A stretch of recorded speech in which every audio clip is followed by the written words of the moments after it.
Bangkok, souvent appelée la Venise de l'Asie, elle est littéralement irriguée par des klong, ces petits canaux qui étaient autrefois les artères principales de la ville.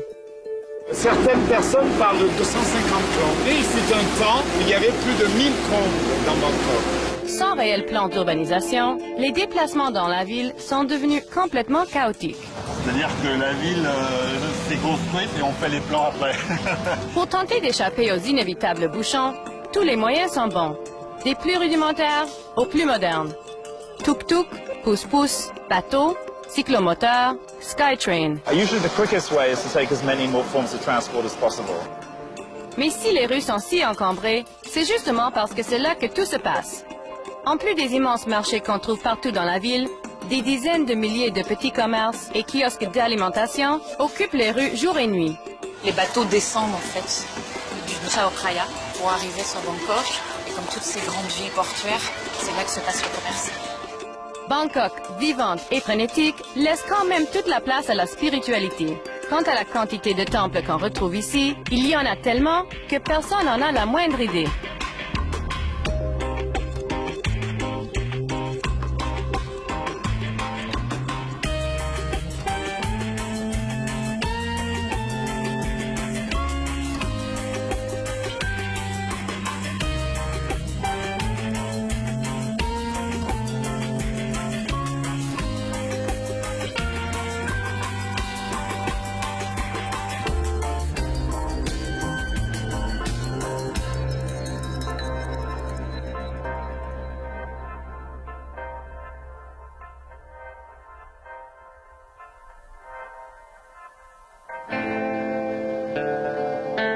Premier élément percutant à Bangkok, sa taille.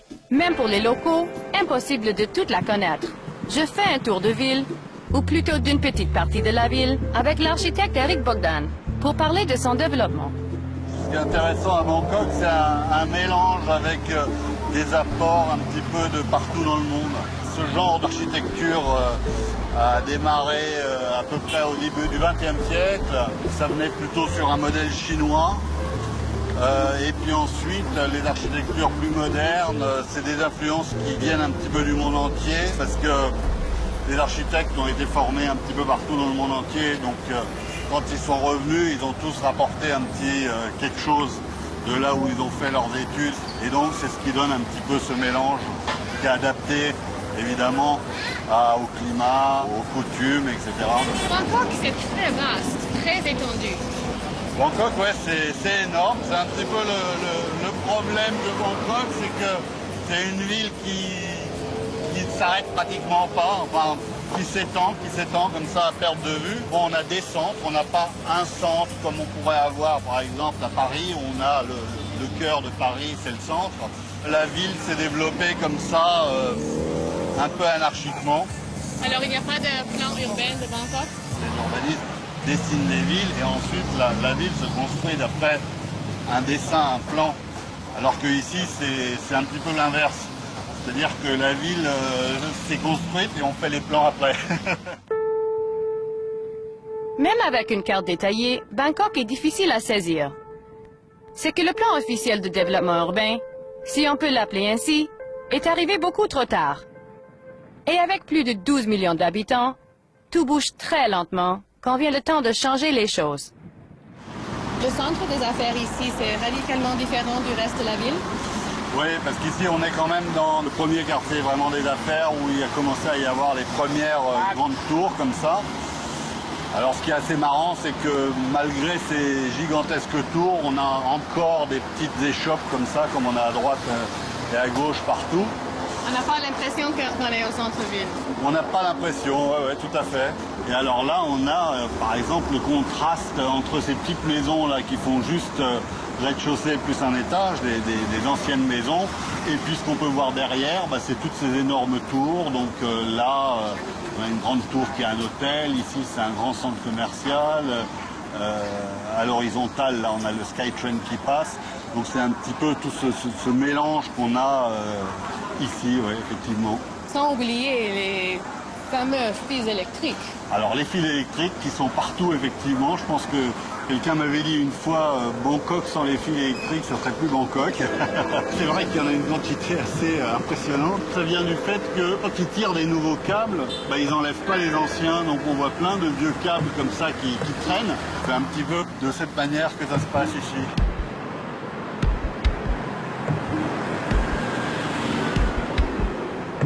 Toujours la même chose, comme ça a été fait comme ça, maintenant c'est très compliqué de revenir en arrière, parce que c'est-à-dire qu'il faudrait éventrer toutes les rues, enfin c'est des travaux assez énormes.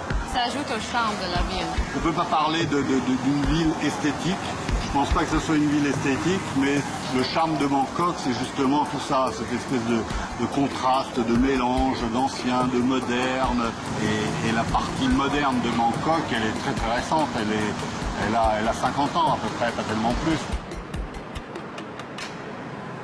Que sera Bangkok dans 20 ans? Bangkok, c'est une ville qui est tout le temps en transformation.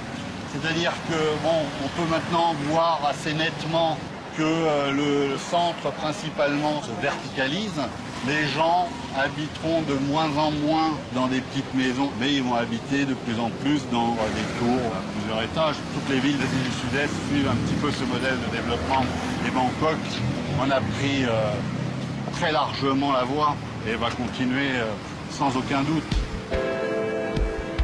Avec tant de gens à loger, le prix des terrains augmente en flèche. La solution? Agrandir vers le haut. Et comme la ville s'est construite de façon plutôt improvisée, elle fait face à de plus en plus de problèmes d'efficacité.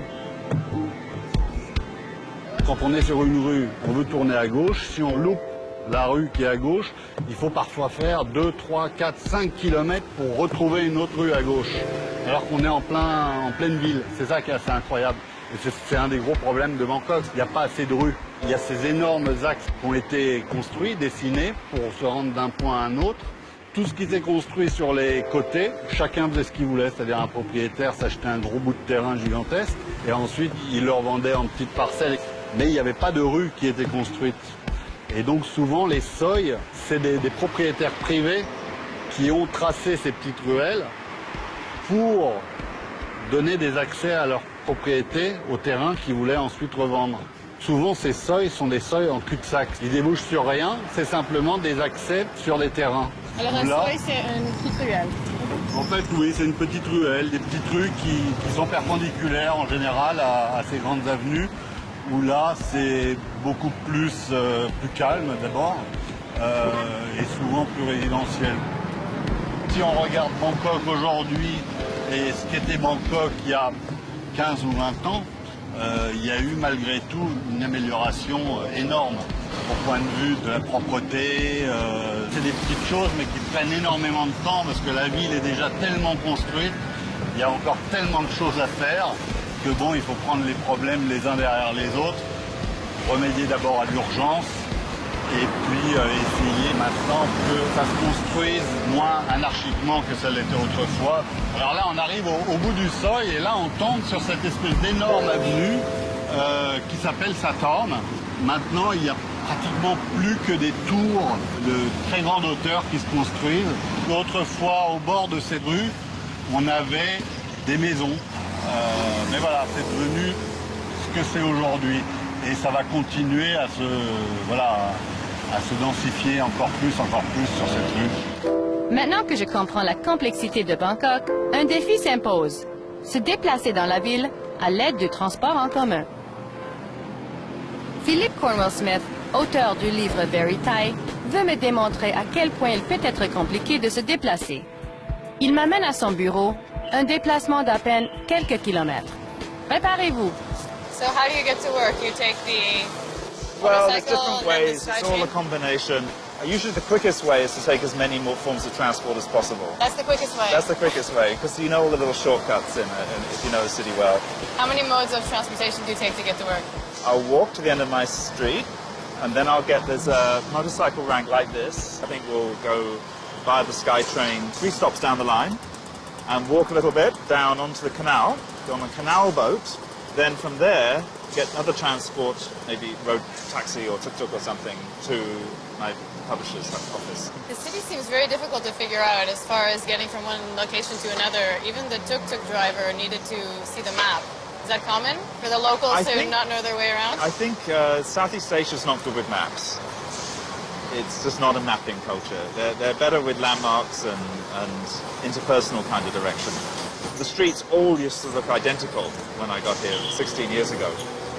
So now we've got a few more landmarks because they tend to be stepped back a bit, and you can start to see big buildings and say, oh, it's near that tower or something like that. Just coming up to the SkyTrain. This is about 10 years, 11 years old now. And it's completely changed the city. How long did it take to build the SkyTrain? Oh, too long. Inauguré en 1999, le SkyTrain facilite la circulation et réduit la pollution. Chaque train remplace ainsi presque 800 voitures. Mais malgré ses 460 000 utilisateurs au quotidien, le transport en commun à Bangkok n'est pas encore tout à fait au point. Are we getting off here? We are, yeah. The problem in Thailand is that organizations don't tend to talk to one another, particularly not when they're planning. And there's these sort of jealous fiefdoms between different kinds of transport.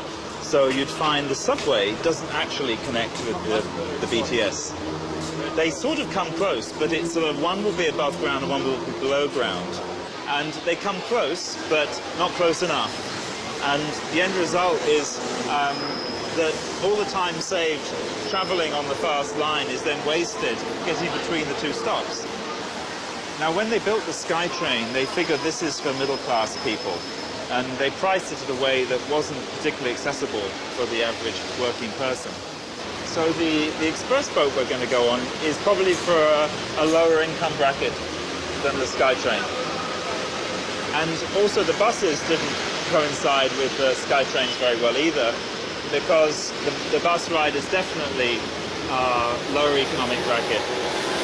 This is the really inconvenient connection between the BTS and a canal boat. We're going to go back across the canal here over this bridge.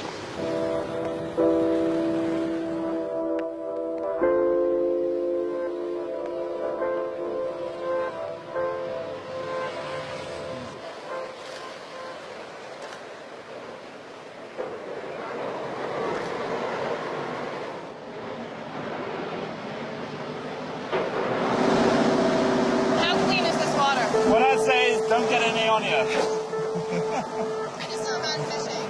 It's really very dirty water. I would say it's a little bit cleaner than it used to be.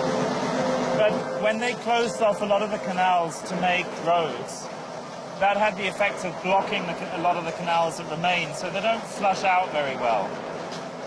And at certain times of year when they're trying to avoid flooding, the water gates come up and they can't flush out. We're entering the Red Power Zone.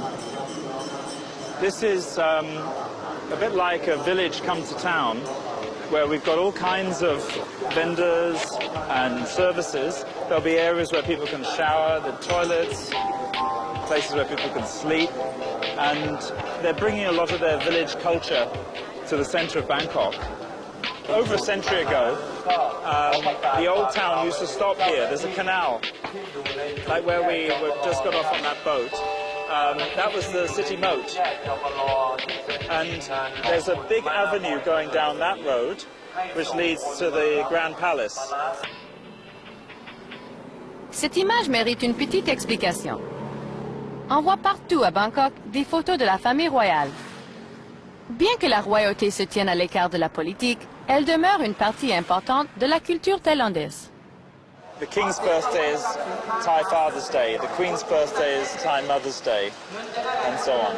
Here it's very much viewed that the King is the father of the country, and his wife, the Queen, is the mother of the country. They extend the family idea towards the whole state apparatus. And there's no direct way of getting somewhere that's very close. Well, Thai main philosophy is indirectness, so it's actually very natural to Thais to go the long way around.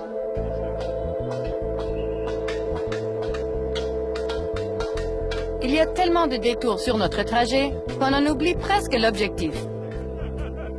This is going to become a monk's begging bowl. The monks aren't allowed to prepare their own food, that they receive food from the community who put it into the bowl.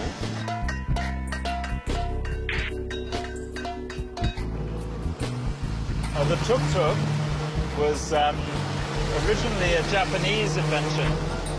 Many countries have got tuk-tuks, but the one in Thailand looks so much better than all the other ones. I mean, they have adorable. and what they've done really is take this pretty ugly motorized rickshaw and then give it these really elegant lines.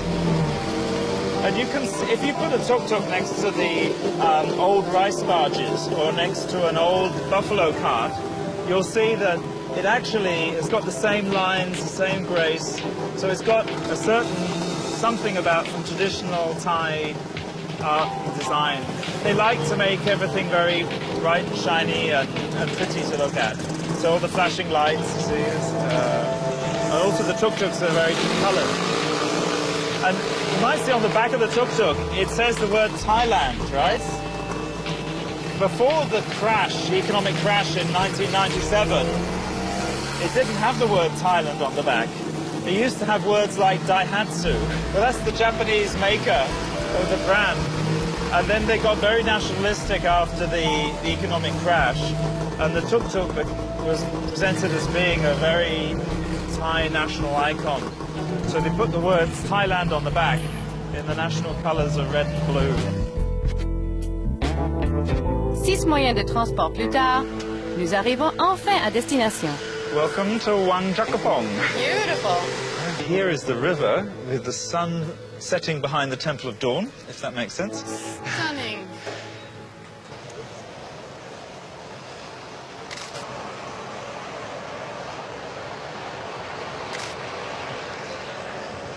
Can you show me on a map how we got here? Yeah, sure. I live here, and I walked up to the end of my little street, and then I caught the motorcycle up to the top of the soi. And then we got on the SkyTrain here. And then we got off here, and then we took the canal boat along this canal all the way to here. We walked down this street here to the Monk's Bowl village. And from there, we got a tuk-tuk and came down to this spot here.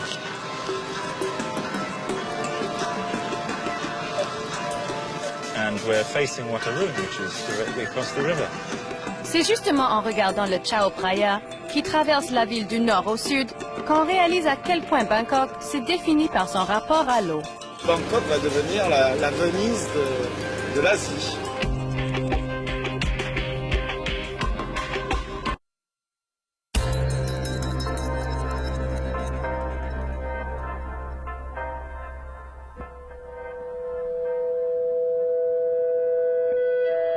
Bien que le port industriel soit à 30 km du centre de la ville, l'activité commerciale, c'est au cœur de Bangkok qu'elle se passe. Le Chao Phraya, 3e plus grand fleuve de la Thaïlande, est le plus important sur le plan de commerce. Bangkok, dépendant de l'eau, est en quelque sorte un immense port qui ne cesse d'évoluer. On saute? Voilà, il n'y a pas de problème. On fait ça à la taille. En remontant avec ces 5 affluents, parce que ces 5 affluents qui ont formé le Chao Phraya jusqu'au golfe de Thaïlande, ils ont créé des canaux à travers tout au long de ces affluents pour drainer les terres cultivables et pour faire surtout des rizières. C'est comme ça que la Thaïlande est devenue le grenier de riz de toute l'Asie du Sud-Est. L'activité commerciale avec les touristes, les gens et ceux qui sont de passage, c'est ici, c'est le Chao Phraya. Alors on va faire une petite tournée sur les Klong. Oui, le fleuve est une artère vitale, mais les Klong, c'est vraiment toute la genèse de la vie de certains groupes de Bangkokois qui habitent là depuis des siècles. C'est quoi exactement un Klong? Un Klong, c'est un canal. Certains ont été naturels parce qu'on n'est pas loin de la mer, donc ils se sont créés naturellement. mais surtout la plupart d'entre eux ont été reliés par la main de l'homme pour essayer de faire justement des petites ruelles. En créant des clombes, ils pouvaient facilement s'approvisionner en légumes, en fruits, en viande, parce que les gens, les autres armées des ennemis ne pouvaient pas arriver là-bas, parce qu'il y avait trop de marées, trop de passages à passer, et donc c'était difficile. Donc ils ont créé toute une culture, une agriculture et une pêcherie aussi. Beaucoup de gens pêchent dans les clombes. Un petit peu moins maintenant parce que la pollution n'a pas facilité. Il y a combien de klong à Bangkok? Aujourd'hui, certaines personnes parlent de 200 klong, 250 klong. Il fut un temps, surtout pendant le temps de la royauté, où il y avait plus de 1000 klong dans Bangkok. Mais l'eau à Bangkok amène aussi son lot de problèmes. Les changements climatiques et l'érosion causée par les marées mettent les berges de la ville en péril. On dit que Bangkok sera sous l'eau entre 30 ans et 70 ans. Alors, il y en a qui parlent de 100 ans. C'est encore à vérifier. J'ai lu dans un rapport en 2007, un rapport de l'OCDE, que Bangkok était la 7e ville au monde la plus vulnérable qui sera engloutie. De par en tant que ville portuaire, sur les 150 qui ont été dénommés. Donc là on rentre dans les clombes. C'est d'ailleurs plus de verdure, c'est plus calme aussi. Qui habite sur les clombes? Essentiellement, ce sont des anciennes familles ou des enfants des gens qui étaient là avant. Il y a très peu de gens maintenant qui viennent habiter dans les clombes parce que c'est difficile d'accès, il faut avoir un bateau. C'est compliqué parce qu'on s'y perd, on se perd souvent dans les clombes. Et surtout, ce sont des familles qui, anciennement, ont loué le terrain sur l'eau au ministère de la religion. Donc, ils louent pour une somme très maudite, j'ai voulu dire des prix très très maudits.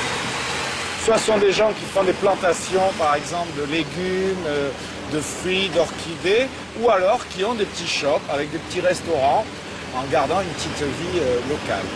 L'accès pour ces maisons peut se faire de deux façons, par l'eau, par le klong, ce qui est beaucoup plus rapide parce que tu arrives directement en face de ta maison, mais aussi tu peux le faire par le pont ici, par des axes centraux et des petites ruelles qui rentrent dans le vieux Thonburi, qui est le point ici. Pour avoir accès sans passer par le bateau, ça prendrait des heures. Alors déjà qu'on perd beaucoup de temps à Bangkok, dans les transports et dans les déplacements, il y a beaucoup de gens qui m'ont dit « Moi, j'aimerais ça avoir une petite maison dans les clombes, mais j'ai arrêté parce que c'est compliqué. » Les clongs sont fascinants.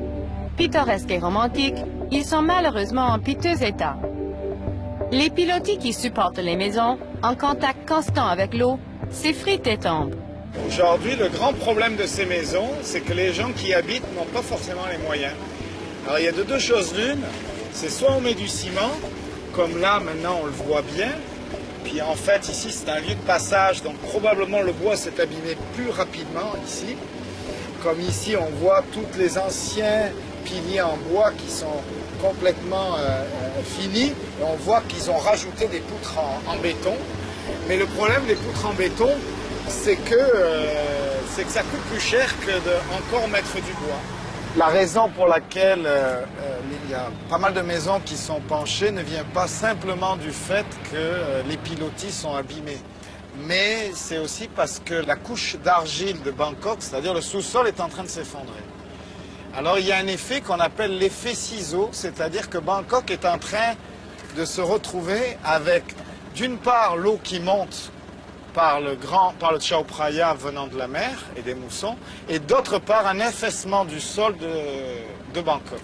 Alors ça arrange rien, c'est pour ça qu'on appelle ça l'effet du ciseau.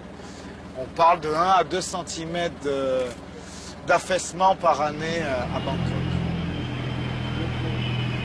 Ça c'est ce qu'on appelle des tail boats, c'est-à-dire des bateaux à longue queue. Ils ont un système d'hélice qui est en extérieur comme ça pour pouvoir tourner très facilement à n'importe quel endroit parce que justement ils sont assez longs et qu'il y a des endroits où ça bloque, quoi. Ils peuvent voyager en tout temps.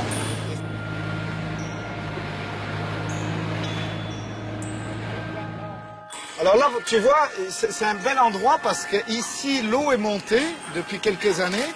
Donc avant, il y avait une espèce de terre-plein, etc. Et finalement, c'est devenu un espèce de carrefour, mais un carrefour d'eau aujourd'hui. Et ce que tu vois là, ce sont des cultures de plantes d'eau. Ils appellent ça les morning glories. Depuis quelques années, enfin depuis quelques décennies, ils cultivent de plus en plus ça parce qu'ils ont moins de terrain. Donc ils cultivent moins de légumes de terre. Donc ils ont toute une sorte, une variété incroyable que tu retrouves sur le marché.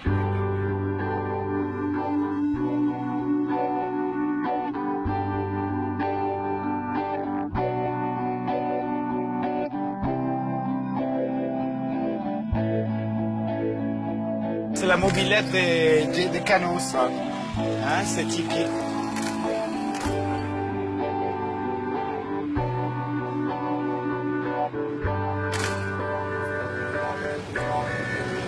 On a commencé avec Bangkok, la grande ville, l'immense, la moderne.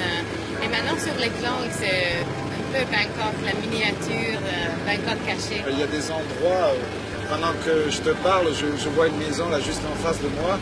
Et ils dorment à 5 là-dedans, et ils aiment ça. C'est-à-dire que j'ai eu des gens, je leur ai posé la question, est-ce que vous voudriez bouger? Ils m'ont dit non, non, nous on est bien ici, ils ont un côté qui est tranquille, et ils aiment bien aussi le côté miniature, hein, les tailles, ce sont des gadgeteux, il y a tout ce côté petite affaire, petit travail, petit business, petite brochette, petites fleurs pour les petits temples, et du coup, tous les petits quais et toutes les petites maisons dans ce coin-là. C'est vraiment du miniature. Au milieu de tout ça, il y a quand même quelques maisons palaces qui se sont construites.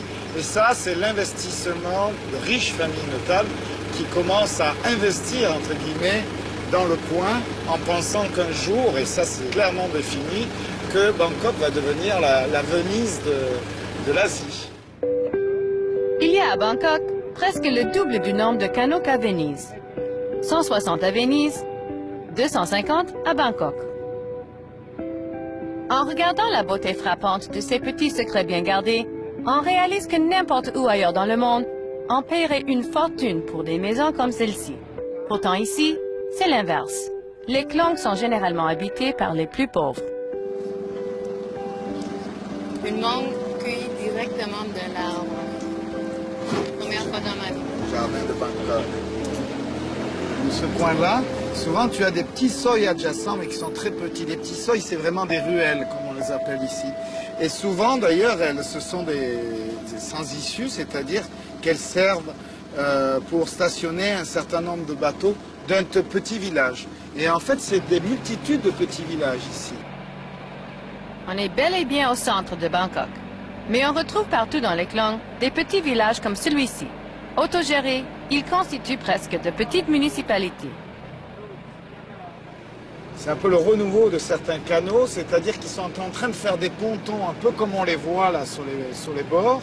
Et du coup, un certain nombre de shop house, comme on dit en bon français, sont en train de renaître. C'est-à-dire que les gens qui habitent dans ces maisons peuvent réouvrir un petit commerce. Et grâce à ces petits pontons qui longent le canal, ils peuvent aller faire leur épicerie à tel endroit, ils peuvent aller acheter telle affaire à tel autre endroit.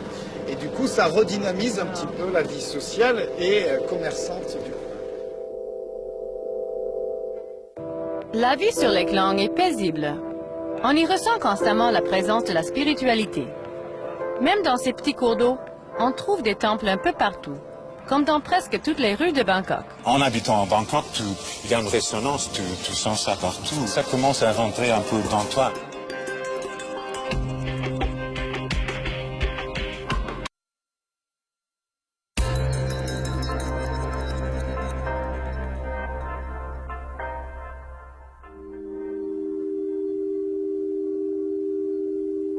La ville est bouillonnante et frénétique. Mais ses citoyens sont d'un calme impressionnant. Ce n'est probablement pas étranger à leur adhésion inébranlable au bouddhisme. J'en parle avec Rui Parada, philosophe, poète et théologue. La spiritualité est très présente ici? Oui, complètement, partout, hein. Dans tous les coins, différents niveaux de spiritualité. Il y a des choses très anciennes. Il y a de l'animisme et c'est toujours présent. Il y a de la magie noire, par exemple, qui est pratiqué tous les jours en Thaïlande, et ça c'est très ancien. Sur ça, il y a un niveau d'hindouisme qui est arrivé en Thaïlande il y a 2000 ans, et sur ça, il y a le bouddhisme finalement, très influencé par ces différents niveaux. On aperçoit le bouddhisme thaïlandais comme étant très orthodoxe et strict et tout ça, mais c'est pas vraiment comme ça, hein. C'est un bouddhisme qui essaie d'être orthodoxe avec des influences. Parce que le bouddhisme dépend des populations, hein. Il vit des offrandes, donc il faut vivre avec toute la communauté. Il y a une symbiose, une dépendance, et ça se passe d'une façon très organique. En habitant à Bangkok, il y a une résonance, tu sens ça partout, et ça commence à rentrer un peu dans toi, tu sens ça. C'est à cause de toutes ces influences et métissages que le bouddhisme en Thaïlande se distingue. On se trouve dans un temple chinois, Mahayana, qui s'appelle Chichinpa. C'est très différent des temples thaïlandais. La simple présence de ce temple chinois du côté ouest du fleuve démontre bien l'influence d'autres cultures sur la ville et sur le bouddhisme, version bangkokoise.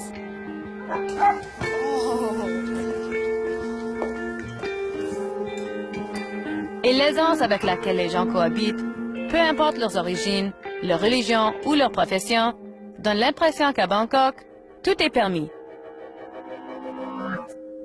Les chrétiens, les bouddhistes chinois, les islamites un peu au sud, les influences étrangères ont été un peu contrôlées dans l'ouest de la rivière. Est-ce qu'on peut dire que l'Est est réservé pour les temples bouddhistes? D'une certaine façon, pour les plus importants, définitivement, comme on peut voir. Donc la région du Palais, l'île de Ratanakosin, c'est là, et tout autour, on a les temples les plus importants.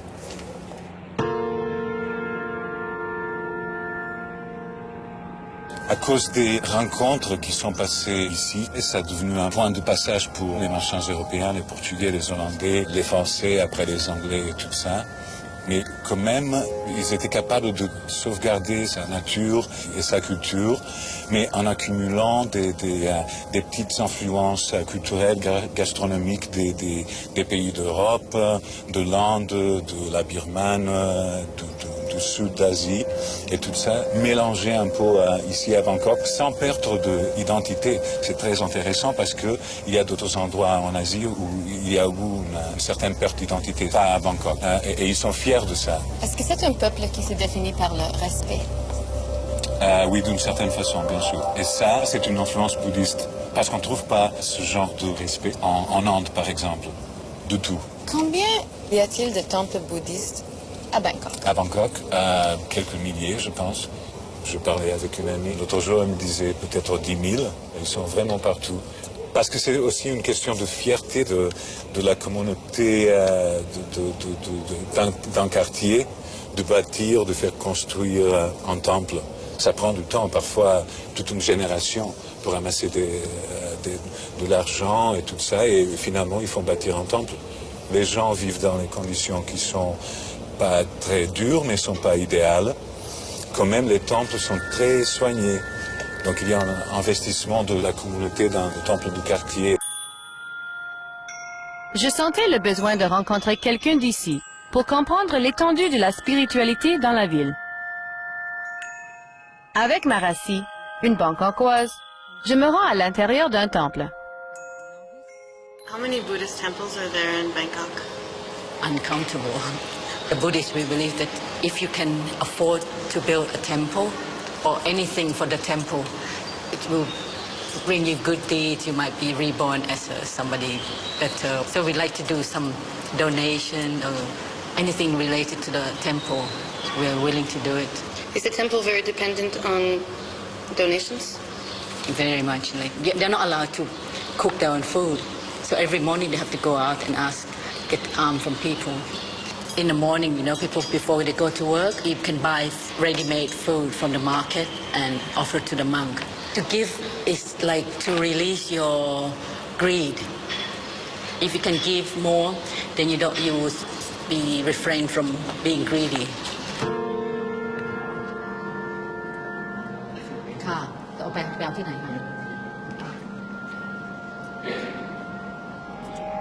มา À ma grande surprise, les moines ici sont presque tous des enfants. So they wash their own robe and they do clean the temples and everything. So who decides at such a young age that they become monks? Their parents. Often they said, okay, you know, they have a summer holiday. Let's send them, instead of playing around at home, let's train them. To do something useful. What's the best part of being a monk? เป็นเนรนี่คิดว่าส่วนช่วงไหนที่เป็นว่าดีที่สุดของการเป็นเนรนะช่วงที่ he said when he's doing the prayer or because when you're doing the prayer you make good deed because he doesn't want to go to hell. Can you tell them keep up the good work? เขาบอกให้ทำต่อไปก็อาบน้ำต่อไปด้วย That's the bell to call the monks to come for prayer or something.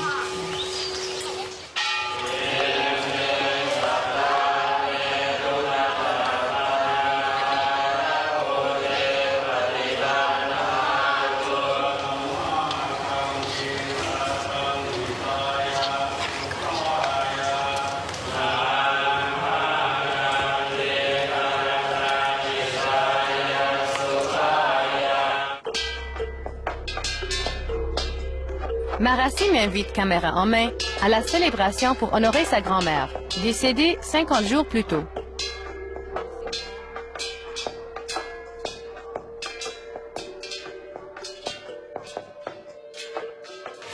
The whole table is for my grandmother. Those are the food that in the old day we offer to people. So you see, we have some other tiny Kentucky Fried Chicken. Kentucky Fried Chicken. So we have new and modern and old thing.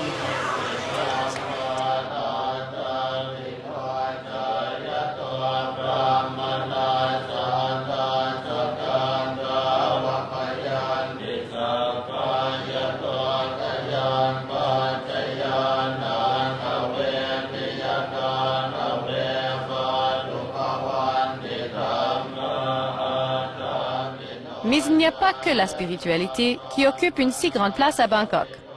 Il y a aussi les marchés. Elles font tout là-dessus, elles font la cuisine avec le... C'est impressionnant.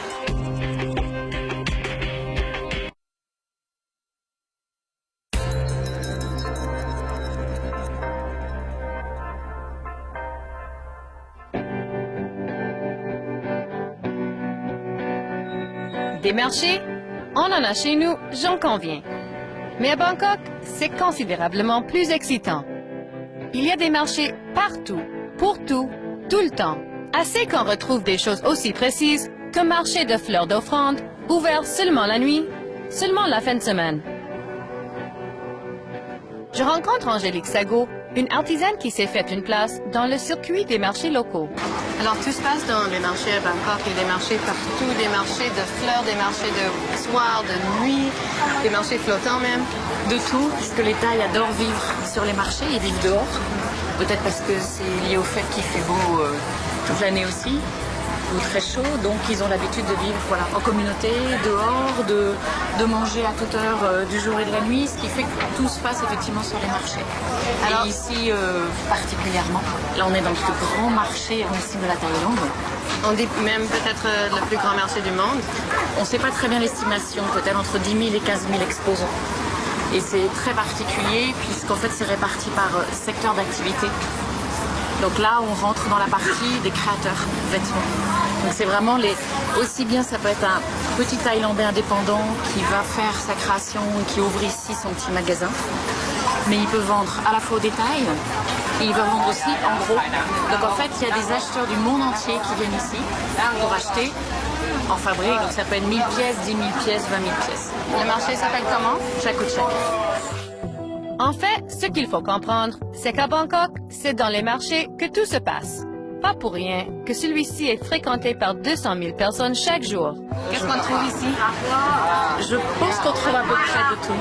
Je pense qu'à chaque fois que je viens, je découvre des nouveaux produits. Ça va aussi bien, on peut acheter des animaux. On trouve donc tous les vêtements, tout ce qui est le textile. Il y a des antiquaires assez réputés. On trouve des bijoux, beaucoup d'artistes aussi qui sont représentés ici. Des peintres, des sculpteurs, des céramistes. Donc tu vois, c'est réparti en sections, c'est comme ça qu'on s'y retrouve à peu près, avec le marché est énorme. Et tu as des numéros de sections en haut. Ça, c'est la partie 7. Avoir un kiosque ici, est-ce que c'est rentable? Les personnes peuvent vivre de ça? Oui, d'autant plus que souvent, ceux qui ont un kiosque ici, c'est donc le week-end, comme je te disais, samedi, dimanche. Et la semaine, ils ont souvent un magasin ailleurs, dans d'autres endroits de Bangkok. Donc l'un dans l'autre, ils s'y retrouvent bien et certains vivent que de ce qu'ils ont ici. C'était le rôle de Bangkok au fil des années d'être le point de rencontre de commerce pour tout le Thaïlande. Oui, tout à fait. Bangkok n'est pas très loin de la mer non plus. Elle est au bord d'un fleuve qui est quand même très important, Chao Phraya.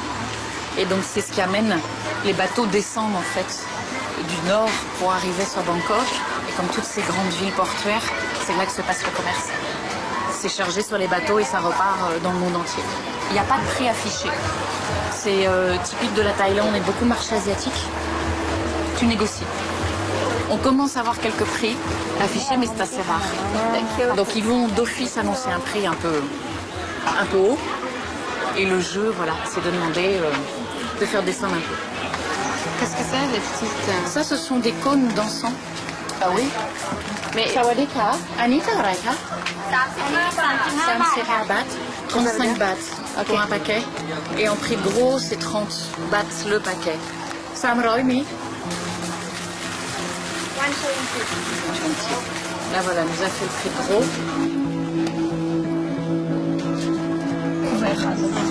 Ça les aime beaucoup. Ce qui est bien en général quand tu te balades, c'est de finir par un petit massage si on en trouve un. Et normalement ici il y en a dans la partie des artistes. Il y en a un peu partout en fait du massage. C'est tellement dans la culture que... Moum massage, voilà. Ah ben voilà, on fait pas toujours des massages, tu vois, d'1 heure sur le corps complet. Ici, tu t'arrêtes très facilement, voilà, dans des tout petits magasins comme ça, ouverts sur la rue où tout le monde peut te voir. Mais c'est pas grave, c'est dans la culture de se faire plaisir et de se faire du bien. Donc on fait un massage des pieds, quelquefois il masse aussi un peu les épaules. Mais alors, ça déjà c'est merveilleux.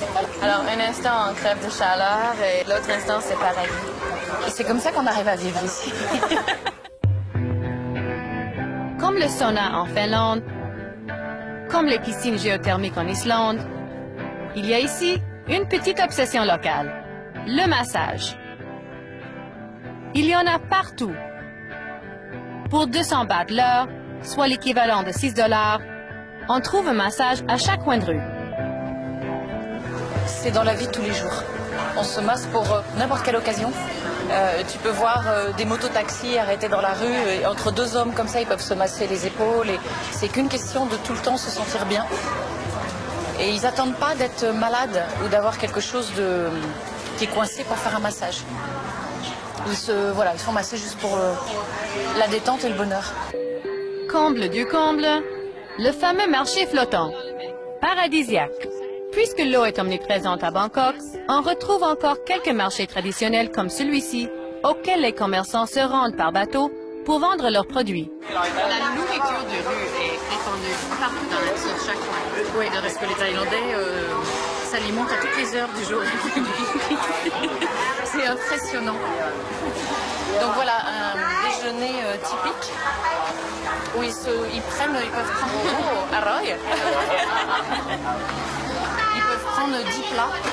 Donc là, on est basé sur les poissons, sur les grosses gambas comme ça de rivière. Donc, comme tout est sur des canaux, que Bangkok étant sur l'eau, voilà, tous les petits marchands arrivent avec leurs marchandises. Elles font tout là-dessus, elles font la cuisine avec c'est impressionnant. Regarde la taille du wok. Hein.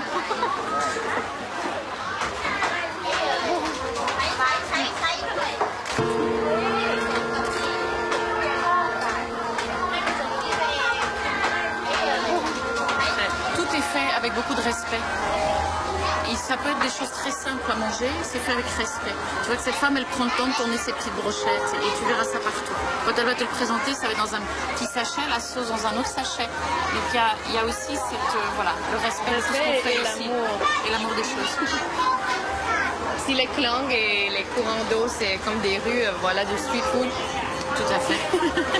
C'est la bonne définition.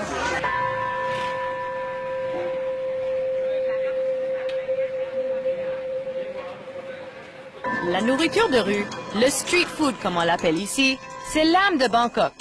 Pour certains, comme l'auteur et critique gastronomique Bob Halliday, c'est même une raison de ne plus jamais repartir. So you can eat everywhere, anywhere, at any time of day in Bangkok. Oh yeah, Bangkok is the eating city. You know, there's always something interesting nearby. And any conversation in Thailand will usually gravitate toward the subject of food. In Thailand, there are so many street foods. You must have noticed walking around town. You know, there are grilled foods and there are noodles of all different types, fruits that have been cut up and prepared, different cookies and things like that. What is it about Thai food that you love so much? Oh, that's hard to say. First of all, I think it's just so diverse. There's so many different kinds of dishes. I also like the fact that Thais have a way of blending what seems to be flavors you wouldn't normally associate with each other and coming up with these wonderful things. So you'll have cookies that are made from dried fish, and you have dishes that look like they should be sweet, but they're actually very spicy and peppery. Even after all these years, I still have dishes prepared sometimes that completely surprise me with the way the flavors mesh. You know, flavors that seem to have very little to do with each other, but they combine to make something delicious. And like rice and mango for dessert? Yeah, it was sticky rice and mango. Who thought of that? But it's perfect. Just imagination, you know, no two people prepare even the most popular dishes in the same way at all. You can get a curry made in somebody's home and have it made in somebody else's home and have it made in a restaurant, and it'll be 3 different dishes. I mean, the character will still be there, but each person will interpret it in a different way. And I like the flexibility, the range of Thai food. It's an art. And for me, it's the greatest of the Thai arts. Bob m'amène au marché Otoko, une des plaques tournantes du commerce de la nourriture en Thaïlande. What makes this market different than other markets around the world? From around the world, I don't know, because there may be other countries that have equivalent markets, but from other markets in Thailand, it's just that the quality of everything available here is very good. It's very difficult to buy something here that's not good, you know, and especially fresh things, vegetables, fruits. It's the best of the best. And, of course, you pay for it. Look at these dried chilies, all different types of garlic. What are these? That's durian, the notorious fruit. Give it a sniff. It has a very strong smell. Actually, I heard that you stayed in Thailand because they had durian here. There were a couple of times where I was considering returning home, and then I thought, oh, I'll just wait out one more durian season. And by the time the season was over, I'd changed my mind. How do you say delicious in Thai? Aloy. Haloi? Mm-hmm. Aloy. Haloi. That's a mangosteen. Have you tasted that? No. You see these little things at the bottom here? It looks Yeah. like a flower. Yeah. If you open it up, there will be white sections, the same number of them as there are petals on this little flower. Fantastic. Very sweet, very juicy. Try that. Okay. It's one of the most delicious fruits in the world. Isn't that nice? Oh my gosh, it's so good. Isn't it? Street food is such a big part of life here in Bangkok. How did it develop? I think originally there were small shops that served very simple dishes for Chinese workers, because there was a big influx of Chinese workers in the 19th century and afterwards. Noodle dishes and things like that were prepared for them. But bit by bit, the culture of street food spread. It keeps expanding, getting more elaborate, getting more expensive. If you ever work in a Thai office, you'll be amazed at the amount of food that passes through it in the course of a day. If somebody goes out, they'll bring back packages of food, sometimes maybe little grilled meatballs or kind of sweet things that everybody munches on. And they don't eat in great quantity, but it's just a little something tasty to beguile the tedium of the day, you know. This one here is made from a plant. It's a morning glory-like plant, yeah, and pork belly meat, coconut cream, chili paste. No, the colors are just amazing. Oh yeah. น้ำยาใช่ไหมน้ำยาใช่ไหมครับ Quoi de mieux pour terminer? Le restaurant préféré de Bob, qu'il me présente comme un des meilleurs au monde. Venant d'un critique gastronomique, ça promet. Même si entre vous et moi, la place n'a vraiment l'air de rien. Dans ce restaurant où on mange du crabe comme nulle part ailleurs, la cuisine est dans la ruelle. The food here is very authentic. Things that should be hot are hot, but she uses the best ingredients there are. Where do you see the size of the prawns that she puts in our food? Enormous. It's so unassuming. Yeah, it is. It looks very simple. You would never notice it if you were driving by. But in Thailand, the best restaurants, the ones where even the wealthiest people go to eat, are places like this where the food is really good and decor is not the first priority. The places that are on Sukhumvit Road often that are very well decorated, the food is beautifully presented, but it doesn't have the soul that it has in a place like this, where I think Jepai is an artist. How many restaurants are there in Bangkok? I have no idea. I reviewed restaurants here for 20 years, went every week, sometimes to a number, because I wrote for a lot of guidebooks, tourist guidebooks and travelers guidebooks too, and went every week to a number of restaurants, and I feel I just began to get the circus. And they come and go. There's very much of a Darwinian mechanism here, you know, that restaurants that aren't really good, they don't last long, because there are so many good ones around.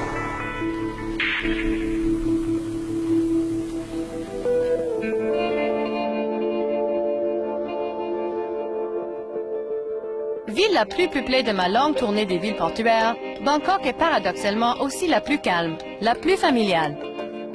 Les marchés, la nourriture, les temples, tout ça a quelque chose de sain, de chaleureux. La ville et ses millions de travailleurs fourmillent, jour et nuit, mais toujours de manière posée, pour le bien de la collectivité. Se perdre dans Bangkok, c'est comme se perdre dans un paradis secret. Et je m'y perdrai n'importe quand.